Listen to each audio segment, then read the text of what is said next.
What's up YouTube? My name is Byrdman778 and welcome to my Tribes of Midgard review. This is going to be a review covering the entire game so far. I've been able to do the saga boss, kill all the different Jotun in the game, try the hideouts, the dungeons, all that stuff. I've done everything possible now and I feel like I can give a comprehensive review of this, whether it's for solo or co-op as well. So far it's been an amazing game. We're going to start off with the pros, and then we're going to have the cons later in the video. You're going to want to stick around for the cons because they're pretty like hair pull out it's pretty terrible at times, but so far the game has been a decent joy. But let's go over all that stuff. Before we get into that, let me let you know I'm more likely streaming over on Twitch right now. Twitch.tv/Byrdman778. Find me every single day starting at noon Eastern Standard Time. Also find me over on Twitter, twitter.com/Byrdman778 for updates on the stream, what's going on with us and everything, and also some subpar memes. And over here on YouTube, obviously, youtube.com/Byrdman778. Give a thumbs up on the video, sub to the channel, and let's get right on into it. So start off with the pros for the game so far. First and foremost, let's talk about the visual representation of this game. It is very beautiful all around. There's a wonderful color palette that I think essentially anyone can really be impressed by. For the fact that this is a $20 game, which is also another huge pro, this is a very great looking video game. I have my settings on medium currently just because my PC is a piece of crap.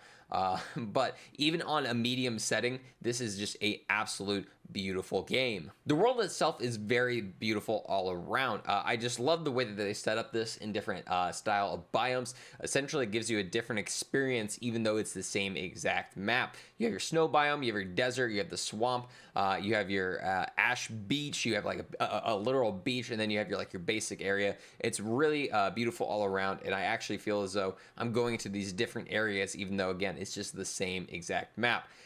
With the enemy types, I love how they're kind of different from one another. There's some that really make me want to pull my hair out, but there's also those basic easy mobs that are really feel rewarding to fight against.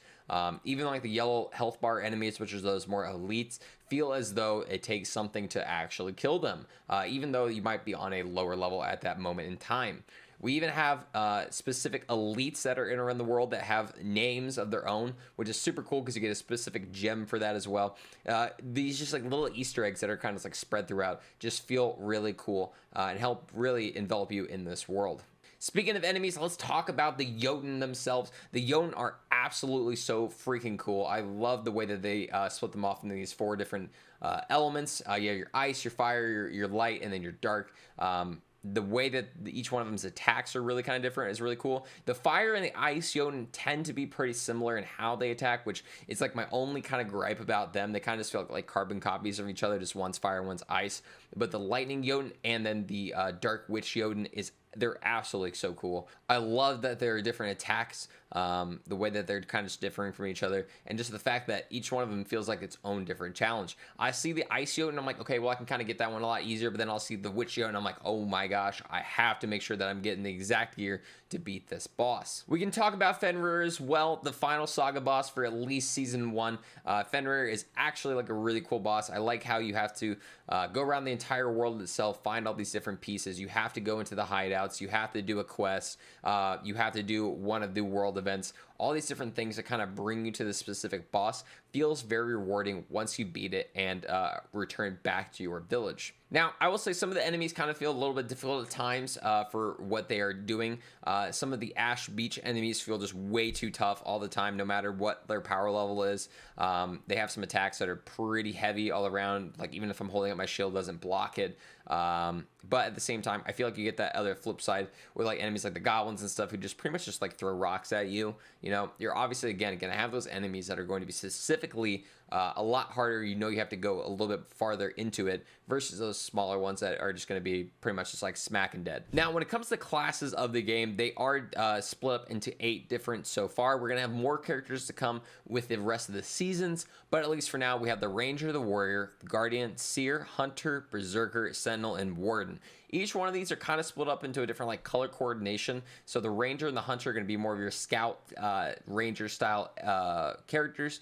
The Warrior and the Berserker are going to be more just like the pure combat. Guardian and Sentinel more defense oriented, and Seer and Warden are more those utility team based characters. Now, my biggest gripe so far is going to be the scouts. I feel as though they don't really bring anything really to the game. Hunter's really cool because the totem that you're able to use to like return back to a spot, but at the same time, I feel like the rest of the class doesn't really do much, especially in regards to like using traps and stuff. I just don't feel like that really benefits you all that much. Same thing with the Ranger. The bows in the game are just not good, so having a class that's completely focused around doing that just doesn't feel like the right take for me. When it comes to the Warrior and the Berserker, I really like these classes all around. I think that they're just solid for damage. My biggest issue when it comes to the Berserker is just the fact that you kind of have to go into some kind of stupid stuff before you're able to get into good stuff. Again, fire efficiency doesn't seem that really great to me. I like the stunning enemies nearby, but after that, before that, you have to go into the dark efficiency, which it just doesn't seem like it's really helpful. I think this should have been first, and like the efficiencies should be at the end of the tree versus. But regardless, I think this is a pretty solid class. Same thing kind of happens with the Warrior as well. In regards to the Guardian and the Sentinel, I think these are just good classes all around. Guardian kind of falls back a little bit, just purely off the fact that you have nothing but taunt kind of being the big aspect of this class. But I think the Sentinel kind of edges a little bit with the shield throw, shield activation, and also just like all around just being able to block and stun. Seer and the Warden are the absolute best classes. I mean, getting the spawning circle that's able to heal you, also grabbing enemies, also able to debuff enemies, able to ignore temperatures is just way too good. And then once you go to the Warden as well, being able to craft items faster, no durability on anything needed. These classes are just like the tip-top best ones that you can get. If I had to base the game in regards to like a tinkerer's mindset for like making builds and stuff, I think these classes are able to really do it. But I will say I really hope that they make some node changes for some of these classes in the future, change them around, or at least just like add some more nodes for us to work with as we progress through the world. Right now, you can only get up to 10 nodes per run. So hopefully in the future we get up to like maybe 12, 13, 15, something like that, eventually, while also having some new things to try out. We kind of touched on like the bows and stuff being like not that great in the game. Let's talk about the other weapons. So we have Warhammers. Warhammers are like absolutely amazing. The final legendary one they can get is pretty freaking cracked. The homie Epic NG, before I recorded this video, literally just watched him defeat Fenrir with that hammer in under 30 seconds. It was absolutely crazy. Definitely go check out the homie Epic NG. But Warhammers are definitely really great for just like high damage AoE and DPS. Then we get the battle axes, which are my personal favorite. I just really like all the the extra abilities that you get with those as well. I think that the final one, the ice axe, is absolutely cracked. It's my favorite weapon in the game currently. Definitely recommend you should snag it. When it comes to swords, I think swords are just those all around good weapons. Really can't fault them at all. And then Baldur's Blade, which is the final legendary weapon, is really good as well. So 3 out of 4 of the weapon types being good. Can't really be mad about it, you know. Again, I will say I think though that the bow and arrow needs to be a little bit better. I think that crafting cost for arrows needs to be a lot lower, especially since you have an entire class that's based on making that. I would say maybe give the class, I don't know, just a little bit like lower cost for that. If not, maybe just do away with like the different arrow types all in general, and just give it to the ranger one and only, and let it have unlimited ammo. I don't know, just some different ideas right there. Let's talk about the longevity of the game and progress while doing Saga or Survival. So far at recording of this video, I've only really done Saga mode, but I love Saga mode because I'm a big roguelike fan. I like games like Hades, Risk of Rain, RoboQuest, and this fits right in there, getting those like long runs, but I don't really feel like I'm having to like dedicate a lot of time to it, versus the Survival, which is going to be what you're going to be really dedicating a lot more time to. Saga mode is like one of the best things that they could have done for this game in general, just so you don't feel kind of like worn out for having to constantly do upkeep on one specific world. You can start a world. If you feel like it's not going well, you can abandon it and then start fresh on a new one, start a fresh new character, all that fun stuff. It's a really great way to keep this game going. And I think it's also going to be great for whenever we have the other seasons, where we're going to be getting more bosses in the game, more enemy types, more characters, stuff like that. Again, keeping it nice and fresh. I think that's one of the best things Risk of Rain ever did. Constantly adding characters, adding new like little areas of the map, new bosses. If tribes can do the same type of deal, especially in this like open world map, I think it will succeed far beyond that we can even imagine. Now we got to talk about cons. We got to talk about the one things that are just like making us want to pull our hair out. First and foremost, the building of this game. This is not Fortnite. It's not the most efficient building game out there. It's actually kind of bad at times. I've had a lot of scenarios where I've been building a ramp up to a wall. I literally have the clear, I jump, I roll onto the platform that I need to be on, and then suddenly I just roll backwards and get stuck between the ramp and the wall. And I'm not able to move. I have to use my waystone to get out of there. It's just very monotonous. It's very annoying. And I think they really do need to work on getting that all kind of like fleshed out, if anything. I would also say I think that they need to make the world a little bit more accessible in some spots. I feel like I'm like walking on a rock and like not able to move at all, and I'm like worried about falling over the ledge and falling into water. Speaking of falling into water, the water in this game is absolutely stupid. I think the fact that I roll into a puddle and then I instantly die and lose all my souls and I have to go run all the way back to that spot, I think it's just kind of silly. I would say, if anything, make most of the water like shallow based, and you can like roll back into it, roll out of it, maybe be in the water, it damages you, something like that would make more sense to me. But just like outright dying immediately just from falling in the water because a ramp's not set up properly, or I misclick and I fly off the ledge, I just don't think, I think it's too unforgiving for this game. Especially for the fact that, again, it's a roguelike. So, again, you're kind of wanting to take the most advantage of your time in every single scenario. So, again, having that random moment where you, like, roll off a cliff and land in the water and die and lose all your souls and have to run all the way back to that spot to get all your materials is very just annoying. Essentially, just makes me go, well, I just don't want to do this now. I'll just reset because this run essentially just scuffed. That kind of feeling kind of is off-putting and might be off-putting for, like, a new player who falls in the water constantly.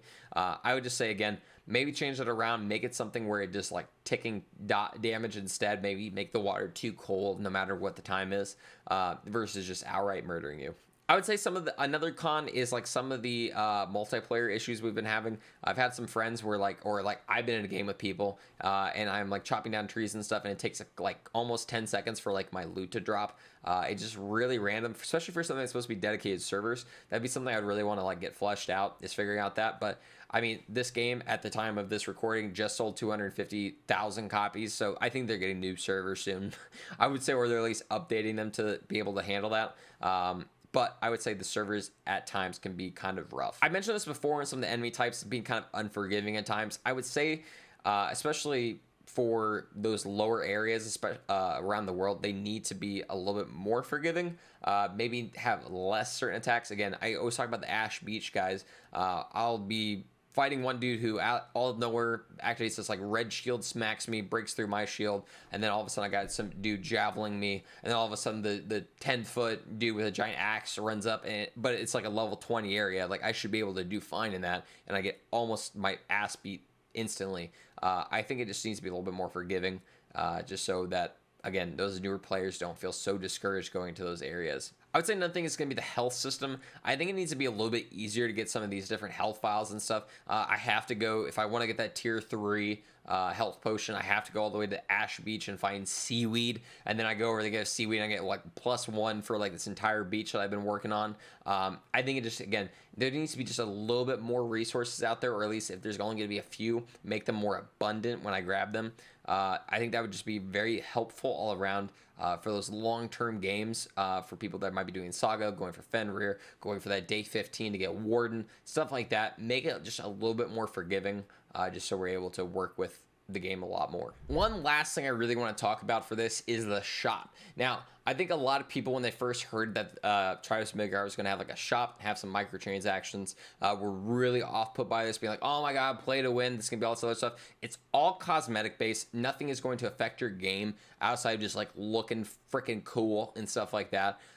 You do have coins that you're able to buy over here to get certain items that will be featured at the top. Some of these essential items down here will also be unlockable with coins, but a lot of them are unlockable with just the horns that you're going to have throughout the game. You're going to be able to pick them up. They're going to randomly drop off enemies, or you're going to get them from progressing through the world and completing challenges like you see down here. Or actually, is there any? Yeah, down here, completing stuff down here as well. And you can also get them throughout this, the rewards for the season. Another cool thing, there's a free season pass for this game, which is amazing. Gives you a lot of cool cosmetics, gives you those golden horns, gives you the coins to spend in the shop, icons. Again, the fact that all this stuff is free outside of the shop is amazing. And the fact that the shop itself is so cheap, I would say, makes it, again, really inviting. If you really want that item that's up here and you really kind of have to grind a lot more to get those rewards throughout the season pass, absolutely go spend the money, because the money that comes from this shop is spent on those dedicated servers, make sure they stay up. So I think the shop is definitely an essential thing. And again, it's really not that much. If you really want that cosmetic, absolutely go for it. But regardless, the fact that we have this season pass that gives us a lot of also cool cosmetics and gear is really inviting for this game. It's really refreshing as well. So we talked about the classes themselves, we talked about the enemies, we talked about the weapons, we talked about the world, all these different things coming together. I'd probably give this game an 8.5 out of 10.